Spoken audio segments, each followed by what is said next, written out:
We used to cover, the Chicago crime waves all the time. And of course, it's been in the news this past year because you see the BLM out there protesting, the death of one black person in the street saying every life matters, say his name. And they do nothing about what's happening in Chicago. The vast majority of the victims there are black. The vast majority of the perpetrators in those murders are black as well. And there's just not a peep. And in fact, even if as a black pundit, if you try to draw attention to it, they'll attack you as, the sort of the Black Lives Matter, activist crew.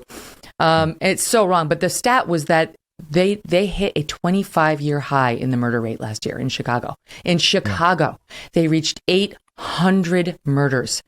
And no one seems to be paying much attention, but we are seeing a willingness to look the other way in Chicago's DA, Kim Foxx, a willingness to look the other way in LA, in San Francisco's DA, in our DA in New York City.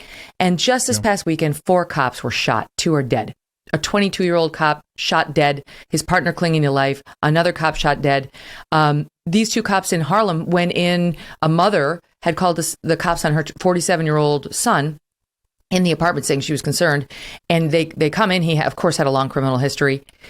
And they walked down the hallway. He came out of the bedroom shooting, and they had no chance. I mean, the gun that the perpetrator used against this poor 22-year-old cop, there's no chance. He had modified it in a way that is illegal to make it more like closer to a machine gun, basically, just rapidly fire in a way a semi-automatic cannot. The DA, Alvin Bragg, in New York City, we're showing a picture of it now, it has this attachment to it. The DA, Alvin Bragg, has just said, just last week, he's no longer going to be seeking the death penalty. And you shoot a cop in New York before Alvin Bragg was there, you could face the death penalty. You murder a child or torture a child under the age of 14, I think it is. You could have faced the death. Now, no. So they're taking this. I think it's different than libertarianism, though, what they're doing. This is we're just not going to prosecute crime anymore. That's not what libertarians want. Yeah.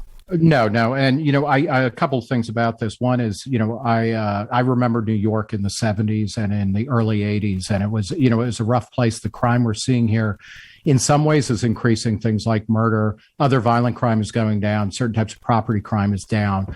And it's important to recognize carjackings are at an all-time high. Yeah, but it's also important to recognize that we are not back in, the kind of Gotham City of, John Lindsay or Abe Beam. But I agree with you. And I also believe in a lot of the criminal justice reform. I'm not a fan of cash bail. I think that's usually used in a punitive way that does not actually have positive outcomes and things like that. I do think we need police, and I think police need to be focused on actual, violent crime and property crime that gets, that destroys the ability of communities to live well.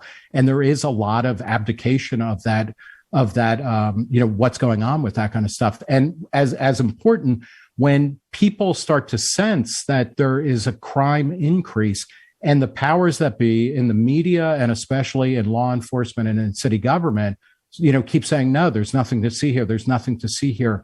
That freaks people out. And, civilization is more resilient than we often think it is. But you don't want to be adding, you don't want to be lighting more and more kind of matches on Tinder that can really destroy things. One of the things that I find disturbing is, in New York City, I live in NoHo. The drugstores here and all through the city, they're starting to put things like Atkins diet bars and deodorant sticks behind lock and key because of shoplifting. And it's did you see the Rite Aid on 50th in Hell's Kitchen just shut permanently? The Rite Aid, it's their main grocery, their main pharmacy. What is going on with that? That's troubling. And this is the type of thing where I think, a lot of the policies that were credited to Rudy Giuliani and things like stop and frisk, I think they were discriminatory, and I don't think they yielded the right results. Having said that, I think having police presence or people understanding that if you break a crime, there will be, consequences for it, immediate, intense, near-term consequences. This is how you stop crime. And not many people are talking about how do you bring that back so that, most criminals are, they follow incentives like other people. And if you make it easier to get away with crime, you're going to have more crime. And we need to be having a frank discussion about that. Especially when you have a DA announcing he's not going to come after you for certain things. You don't have to worry about it. And lowering the penalties on something like killing a cop is not a good idea.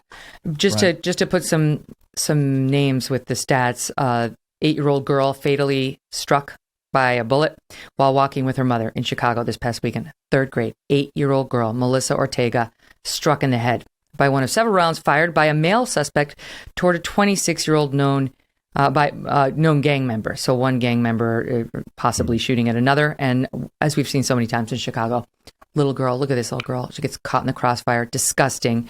The police officer in New York, I want to get his name for you. I just had it in front of me, but I want to make sure. Jason Rivera. Jason Rivera is the 22-year-old who just got married in October. His wife tweeting out or putting up on social media, "Now your soul will spend the rest of my days without me, throughout me, right beside me. I love you till the end of time." Wow. So you forget, these are real people who are the victims of these policies and these criminals. And too many times in New York and LA and so on, we've seen it's homeless people who the city was like, let's get them out of the homeless facilities, or the mental facilities. That's wrong to keep them locked up. And it's like, okay, well, they need a place to go. You have to make sure that they're just not set loose on the populace to unleash crime left and right. And that's what we're seeing in city after city.